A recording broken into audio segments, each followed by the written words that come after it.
నమస్తే. Liquor scam. నేను చెప్పేది ఇప్పటి లిక్కర్ స్కామ్. జగన్మోహన్ రెడ్డి గారి హయాంలో జరిగిన లిక్కర్ స్కామ్ వేరు. జరిగినట్టుగా భావిస్తున్న లిక్కర్ స్కామ్ వేరు. ఇప్పుడు మన కళ్ళెదుట జరిగిన లిక్కర్ స్కామ్ వేరు. సరే, జగన్మోహన్ రెడ్డి గారి హయాంలో మొత్తం ఒక 30,000 మంది చనిపోయారు.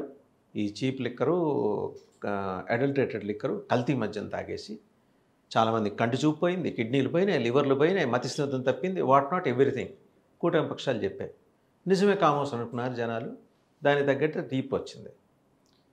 తీరామోస్ ఎన్సీఆర్బీ మొన్న ఏం చెప్పింది? నేషనల్ క్రైమ్ రికార్డ్స్ బ్యూరో అలాంటి మరణాలు ఏం లేవు, స్పీరియస్ లిక్కర్ మరణాలు ఏం లేవు ఆంధ్రప్రదేశ్లో అని చెప్పి ఇంత చాంతాడంత లిస్ట్ ఇచ్చింది అన్ని రాష్ట్రాలతో కలిపి. అందులో టాప్లో ఉన్నది జార్ఖండ్. సరే, ఆ సబ్జెక్ట్ కాసేపు పక్కన పెట్టేద్దాం. ఇక్కడికి వద్దాం. ఇప్పుడు మూలకలకుంట కర్ణాటక బార్డర్ అది. మరి వచ్చేప్పటికి తంబళపల్లి నియోజకవర్గం. ఆ నియోజకవర్గ టీడీపీ ఇన్ఛార్జ్ జయచంద్రారెడ్డి గారు, వారి స్నేహితుడు అద్దేపల్లి జనార్దన్ రావు గారు, వీరు ఒక చిన్న కుటీర పరిశ్రమ పెట్టుకున్నారు. పాపం 10 మందికి ఉపాధి కల్పిద్దామని. 10 మంది ఏం కర్మ, రాష్ట్రం మొత్తం ఉపాధి దొరికింది ఆ దెబ్బకి. విజన్ అంటే అట్లా ఉండాలి. దానివల్ల ఏంటి, అక్కడ చక్కగా లిక్కర్ బాటిల్స్, దానికి లేబుల్స్, క్యాప్స్, మళ్ళీ దానికి బార్ కోడ్స్, ఒకటేంటి సమస్తం సృష్టి జరిగింది అక్కడ. అది సమస్తం అండి, సంప సృష్టి కాదు, సమస్తం సృష్టి జరిగింది. ఆ సృష్టి జరిగిన తర్వాత ఏమైంది, 47 కోట్ల క్వార్టర్ లిక్కర్ బాటిల్స్ నడుచుకుంటూ, పాక్కుంటూ, పరిగెత్తుకుంటూ ఇబ్రహీంపట్నం దాకా వచ్చేసినాయి. వాటి విలువ లెక్కేస్తే సుమారు 2,850 కోట్ల రూపాయలు అందాజు చెప్తాను. ఇవి ఎక్కడికి వెళ్ళినా, ఎక్కడి నుంచి, జంట నగరగా అక్కడ జంట నగరాలు గుంటూరు, విజయవాడ, ఇప్పుడు రాజధాని ప్రాంతం, అందులో 30% అటు వెళ్ళినాయంట. అందులో ఏంటంటే కల్తీ బాగా జరిగింది. అవి బ్రాండెడ్ లేబుల్స్ తోటి వెళ్ళిపోయినాయి, చాలా షాపులకు వెళ్ళిపోయినాయి. అంటే ఆథరైజ్డ్, అనాథరైజ్డ్ షాప్స్కి వెళ్ళిపోయినాయి. ఇప్పుడు తాగిన వాళ్ళు భయం, ఏమవుతుందో ఏంటో, అస్వస్థతకు లోనే ఆసుపత్రులు చేరుతున్న వాళ్ళు ఉన్నారు. బట్ దాన్ని ఏంటంటే చాలా చాకచక్యంగా ఇప్పుడు అలాంటి కల్తీ లిక్కర్ అక్రమార్కుల మీద ప్రభుత్వం కన్నెర్ర చేసింది. ఎలాంటి కన్ను ఎర్ర అది, మహోగ్ర రూపంతో కన్నెర్ర చేసి ముఖ్యమంత్రి గారు ఒక సిట్ ఏర్పాటు చేస్తున్నట్టు ప్రకటించారు. ఆదరాబాదరా ప్రకటించేశారు. ఇదంతా కూడా వైసీపీ వాళ్ళ దుర్మార్గపు సృష్టి. ఇది అప్పటి నుంచి జరుగుతోంది అనాదిగా. ఈ జయచంద్రారెడ్డి కూడా వైసీపీ మనిషే, కావాలని ఇక్కడికి పంపించారు. మరి టికెట్ ఇచ్చింది మనమేగా, గండువ కప్పి టికెట్ ఇచ్చింది మనమేగా. అద్దేపల్లి జనార్దన్ రావు గారు పచారీ షాపు నుంచి లిక్కర్ డాన్ దాకా ఎదిగారు ఆయన. ఆయన ఆఫ్రికా నుంచి ఒక వీడియో స్టేట్మెంట్ కూడా ఇచ్చారు. వచ్చారు పాపం, రాగానే స్వచ్ఛందంగా ఆయనే గన్నవరం ఎయిర్పోర్ట్లో అరెస్ట్ అయ్యారు. సో ఆయన చాలా బోల్డని విషయాలు చెప్పారట. ఇప్పుడు దాని మీద ఏంటి, అది పట్టుకొని పోలీసులు ఇన్వెస్టిగేషన్ కర్ణాటక దాకా పోయారు. కర్ణాటకలో కూడా ఇలాంటి డంప్ ఉందట. ఇప్పుడు దాకా మనకు అఫీషియల్గా లభ్యమైన డంప్స్ ఏంటంటే మూలకలకుంట, అంటే కుటీర పరిశ్రమలో మొదటి కుటీర పరిశ్రమ, రెండో కుటీర పరిశ్రమ ఇబ్రహీంపట్నం, మూడోది ఎక్కడో చాలా పెద్దదిట, పెద్ద కుటీర పరిశ్రమ, అది కర్ణాటకలో ఉందని ఇన్ఫర్మేషన్. సరే, దాని మీద ఎలా వాళ్ళు దర్యాప్తు చేస్తారు, అండ్ లేబుల్స్ ఎలా వేశారు, క్యాప్స్ ఎట్లా ప్రిపేర్ చేశారు, బార్ కోడ్స్, ఈ వ్యవస్థలన్నీ కూడా మొత్తం ఎక్సైజ్ అఫీషియల్స్ చెప్పినవే. ఇందులో ఎవరు కొత్తగా కనుక్కుని ఐనిస్టన్లాగా ఎవరు కొత్తగా కనుక్కొని చెప్పలా, వాళ్ళే చెప్పారు.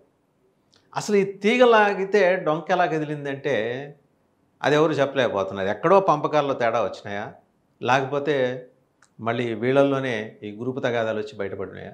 తీరామోస్ ఒక ఎక్సైజ్ సీఏ గారిని సస్పెండ్ చేశారు. ఆవిడ పరిధి ఎంత, వీళ్ళు చూపిస్తున్న వాల్యూమ్ ఎంత, 2,800 కోట్ల రూపాయల మేరకు దాని ఖరీదని చెబుతుంటే వీళ్ళు చూపిస్తున్న వాల్యూమ్ ఎంత, మొత్తం 18 మందో 20 మందో అక్యూజ్డ్ ఉన్నారు. ఈ అస్టానిషింగ్ ఫ్యాక్ట్స్ బయటకు వస్తున్నాయి. అంటే వాళ్ళు రీజియన్స్ వైజ్ కూడా కుటీర పరిశ్రమలు పెట్టాలనుకున్నారు. అందులో పాపం రాయలసీమ ఆయన బాగా వెనకబడిన ప్రాంతం కావటం వల్ల ముందర అక్కడ ఎంచుకున్నారనమాట.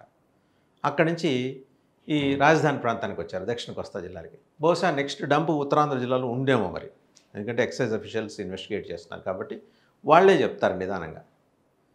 సరే, తెలుగుదేశం పార్టీ కూడా కన్నెర్ర చేసింది. ఇదేంటి ఇందులో మన వాళ్ళు ఉంటాం ఏంటని రాత్రికి రాత్రి వాళ్ళని సస్పెండ్ చేసింది. ఎవరిని, ఆయన మన జయచంద్రారెడ్డి గారిని, తర్వాత కట్టా సురేంద్ర నాయుడు గారని. జయచంద్రారెడ్డి గారు కంటెస్టెంట్. ఆయన వైసీపీ నుంచి పెద్దిరెడ్డి రామచంద్రారెడ్డి గారు అనుచరుడిగా ఉంటూ మా టీడీపీలోకి వచ్చి టికెట్ తెచ్చుకున్నారు ఆయన. మరి అప్పుడు కనపడలా ఆయన వైసీపీ కోవర్ట్ అని. ఆయనకున్న వ్యాపారాలు అప్పుడు కనపడలా. కట్ట సురేంద్ర నాయుడు గారు వాళ్ళని సస్పెండ్ చేశారు. సస్పెండ్ చేసిన తర్వాత మన్నాడు మన ప్రకటన ఏంటి? మేము వైసీపీలాగా కాదు, మేము నిజాయితీ పరులం కాబట్టే సస్పెండ్ చేశాం. మీ నిజాయితీ గురించి ఇక్కడ ఎవరు అడగట్లా. పట్టుబడ్డ కల్తీ లిక్కర్ గురించి అడుగుతున్నారు.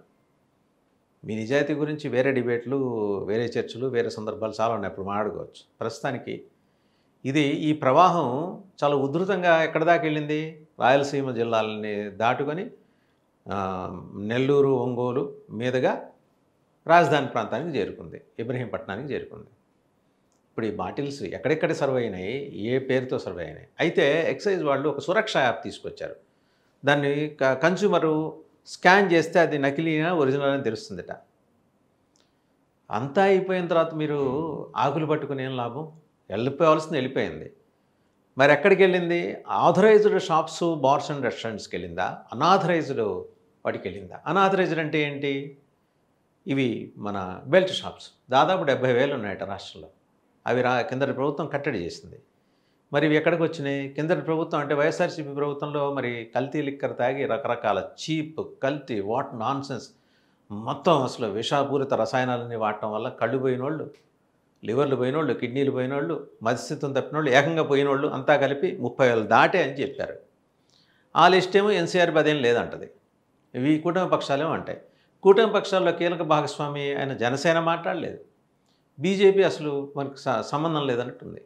ఏమో మరి రేపేమైనా మాడతారేమో వాళ్ళు. ఇంతవరకు డిప్యూటీ సీఎం గారు అయితే ఇటువంటివి ఏమాత్రం ఉపేక్షించరు. ఆయన ఖచ్చితంగా దీని మీద కాల్ తీసుకుంటారు. సరే, ఇదంతా అయిన తర్వాత ఏ లిక్కర్ కేసులో అయితే కుంభకోణం జరిగిందని వైసీపీ హయాంలో భావించి A4గా ఉన్న మిథున్ రెడ్డి గారిని 70 రోజులు జైల్లో పెట్టి ఈ ప్రభుత్వం ఆయన బెయిల్ మీద వచ్చి ఇవాళ యుఎన్ఓలో జరుగుతున్న నేషనల్ అసెంబ్లీ సమావేశాలకు ఆయన ఇంటర్నేషనల్ అసెంబ్లీ సమావేశాలకు ఆయన అటెండ్ అవ్వడానికి వెళ్ళారు. ఆయన వెళ్తూ ఒక లెటర్ రాశారు కేంద్ర హోంశాఖ మంత్రికి. అయ్యా, దీని వాల్యూమ్ చాలా పెద్దది, ఇది చాలా పెద్ద కుటీర పరిశ్రమ, చాలామందికి ఉపాధి దొరికింది దీనివల్ల, అంటే పెద్దవాళ్ళకి అనమాట. కానీ జనాలు చచ్చిపోతున్నారు, it is linked to public health, కాబట్టి దీని మీద సిబిఐ చేత, ఇతర కేంద్ర నిఘా సంస్థల చేత, దర్యాప్తు సంస్థల చేత విచారణ చేయించండి, నార్కోటిక్ డ్రగ్స్ కంట్రోల్ బ్యూరో వాళ్ళు కూడా ఇందులో ఇన్వాల్వ్ అవ్వాలి అని చెప్పి రాసిన తర్వాత ఒక్కసారిగా కూటమి ఉలిక్కి పడింది. ఇదేంటిది, ఇది మనం అడుగు చుట్టుకుంటుంది ఆయన. మనమేదో వైసీపీ వాళ్ళని ఇన్వాల్వ్ చేసి వాళ్ళు 15 మంది 20 మందిని జైలు చుట్టూ తిప్పి 161, 164 స్టేట్మెంట్లు ఇప్పించి రకరకాలుగా ఇబ్బంది పెడదామని చూస్తే కొందరు జైలుకు కూడా వెళ్ళేసి వచ్చారు, బెయిల్ తీసుకొని వచ్చేసారు. వచ్చిన వాళ్ళు తినగుండకప్పుడు మళ్ళీ మన మీద రాయటం ఏంటి సిబిఐకి, సిబిఐకి ఇప్పించమని చెప్పేసి హోమ్ మినిస్టర్కి రాయటం ఏంటి అని చెప్పేసి బాదరాగా సిట్ మేము ఏర్పాటు చేస్తున్నాం. ఇలాంటి సిట్ ఎన్ని చూడాల మనం? దాంట్లో మరి అవుట్కమ్ ఎప్పుడు వస్తుంది? దాని కాల వ్యవధి ఏంటి? ఎలాంటి ఎవరున్నా సరే మేము పట్టుకుంటాం. ఎవరున్నా ఆల్రెడీ మీరు జయచంద్రారెడ్డి ఉన్నాడు, లేదా కట్ట సురేంద్ర నాయుడు గారు ఉన్నారు, వీళ్ళని చూపిస్తారు. కానీ వీళ్ళిద్దరే కాదే, వెనకాల ఎవరో పెద్ద హ్యాండ్స్ ఉంటాయి కదా. అంటే మీ చూపు వెంబడి ఎవరి వైపు చూస్తుంది? పెద్దిరెడ్డి రామచంద్రారెడ్డి వాళ్ళని పంపించాడు. సరే, ఆయన పంపించాడు, మీరేం చేస్తున్నారు 15 నెలలు? ఇది అడుగుతారుగా జనాలు. సో అందువల్ల ఈ సిట్ల మీద ఎవరికి నమ్మకాలు లేవు. జనాలకు ఉన్న అనుమానం, వైసీపీ సంగతి పక్కన పెట్టండి, వైసీపీ అనుమానించకపోయినా, వైసీపీని అసలు పరిగణలోకి తీసుకోకపోయినా ఈ ప్రభుత్వం జనాలకైతే అకౌంటబుల్గా ఉండాలి. జనాలకు అనుమానం. అండ్ కేంద్ర ప్రభుత్వం కూడా ఒక విషయం మీద చాలా సీరియస్గా చూస్తుందట. ఏమని? ఏంది పొద్దున్న లేస్తే ఆంధ్రప్రదేశ్లో ఈ లిక్కర్ గొడవ తప్పితే ఇంకోటి ఉందా అని. సో వాళ్ళు కూడా మరి వేరే ప్రత్యేకంగా దర్యాప్తు చేయించుకుంటారు. ఆఫీసర్స్ని ఎవరన్నా పంపించారట. ఎవరు వచ్చారో ఏంటో, ఏం దర్యాప్తు చేస్తున్నారో, ఏం నివేదిక ఇస్తారో హోంశాఖకి తెలియదు. ఇది పబ్లిక్ హెల్త్కి సంబంధించింది. అండ్ దేశవ్యాప్తంగా ఈ కల్తీ లిక్కర్ కారణంగా హెల్త్ పాడవుతున్నది ఆంధ్రప్రదేశ్లో అనే మాట బయటికి వెళ్తే WHO ఇది రికార్డు చేస్తుంది, వరల్డ్ హెల్త్ ఆర్గనైజేషన్. రేపొద్దున ఎప్పుడో పుసుక్కున మాట అనేస్తుంది. అంత సేఫ్ కాదు అక్కడ లిక్కర్ తాగడం ఆంధ్రప్రదేశ్కి వెళ్ళి అనే మాట అంటే తలదీసి ఎక్కడ పెట్టుకోవాలి. సో ఇవన్నీ మొత్తానికి ఏంటంటే, ఒక నిజాయితీ గల ముఖ్యమంత్రిగా చంద్రబాబు నాయుడు గారు తక్షణం స్పందించి, మిథున్ రెడ్డి గారు లేఖ రాసినంగానే వెంబడే స్పందించి సిట్ ఏర్పాటు చేస్తున్నాం అంటాం. స్వాగతిద్దాం. నిజాలు బయటికి రావాలా, నిందితులు బయటికి రావాలా, అసలు దోషులని జనం ముందు తీసుకొచ్చి నుంచోబెట్టాలా.